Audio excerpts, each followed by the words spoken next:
Director of National Intelligence James Clapper testifies on Capitol Hill in Washington, Thursday, January 5, 2017, before the Senate Armed Services Committee hearing foreign cyber threats to the United States.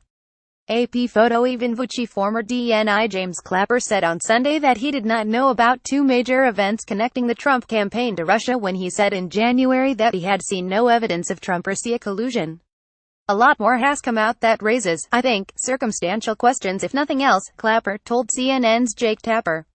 Former Director of National Intelligence James Clapper told CNN on Sunday that he did not know about the meeting top Trump campaign advisors took with a Russian lawyer last year at Trump Tower to obtain dirt on Hillary Clinton when he said in January that he had seen no evidence of collusion between the campaign and Moscow.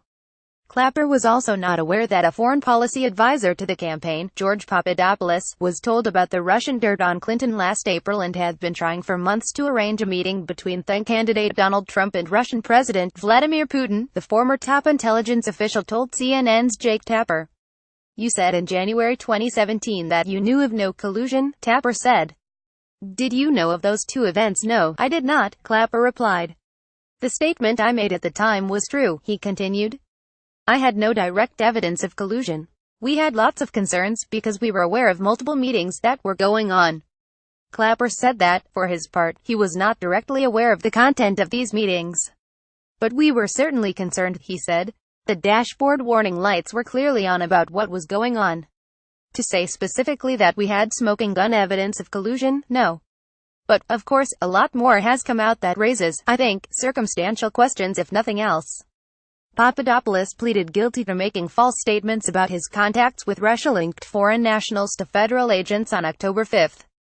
He now appears to be a cooperating witness in Mueller's investigation of potential collusion between the Trump campaign and Russia.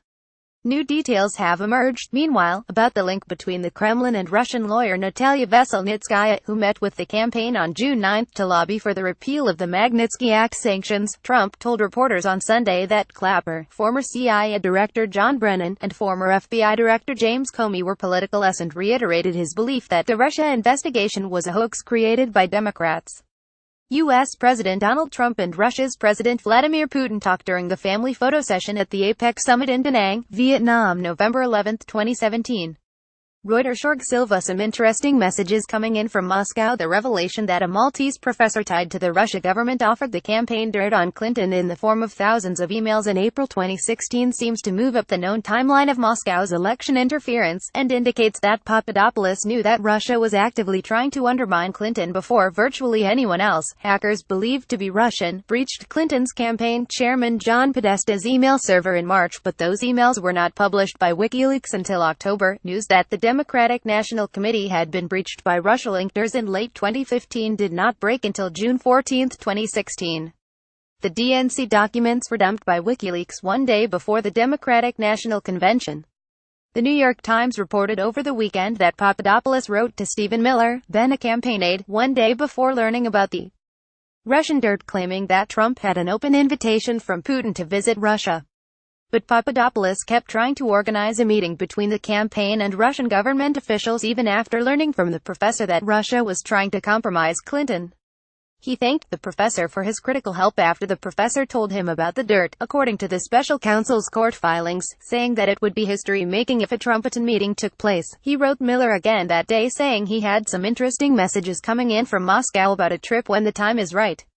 In an April email to then-campaign manager Corey Lewandowski, Papadopoulos said he had gotten a lot of calls over the past month about how Putin wants to host the Trump team when the time is right, according to the Washington Post. On May 4, he told Lewandowski and campaign co-chairman Sam Clovis that Ivan Timofeyev, a senior official at the Russian International Affairs Council, wanted them to know that Russian officials were open to Trump visiting Moscow. Clovis replied that there are legal issues we need to mitigate, meeting with foreign officials as a private citizen. But Papadopoulos was not deterred. He sent the same email to Paul Manafort, listed as a high-ranking campaign official in the government filing but identified previously in a Washington Post report, on May 21, just after Manafort was named campaign chairman, telling him that Russia has been eager to meet with Mr. Trump for some time and have been reaching out to me to discuss. The special counsel's filing indicates that Manafort forwarded Papadopoulos' email to his longtime business associate Rick Gates and wrote, "Let's discuss. We need someone to communicate that DT is not doing these trips. It should be someone low-level in the campaign so as not to send any signal.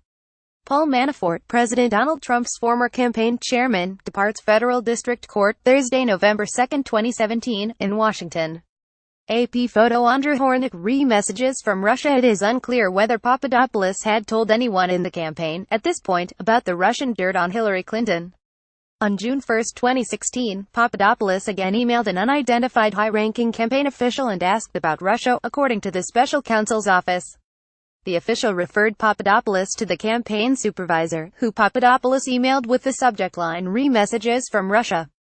I have the Russian MFA asking me if Mr. Trump is interested in visiting Russia at some point. Wanted to pass this info along to you for you to decide what's best to do with it and what message I should send or to ignore, he wrote. On June 3, 2016, publicist Rob Goldstone emailed Donald Trump Jr. and said, the Crown Prosecutor of Russia offered to provide the Trump campaign with some official documents and information that would incriminate Hillary and her dealings with Russia and would be very useful to your father. The information, Goldstone said, was part of Russia and its government's support for Mr. Trump. If it's what you say, I love it, especially later in the summer, Trump Jr. replied.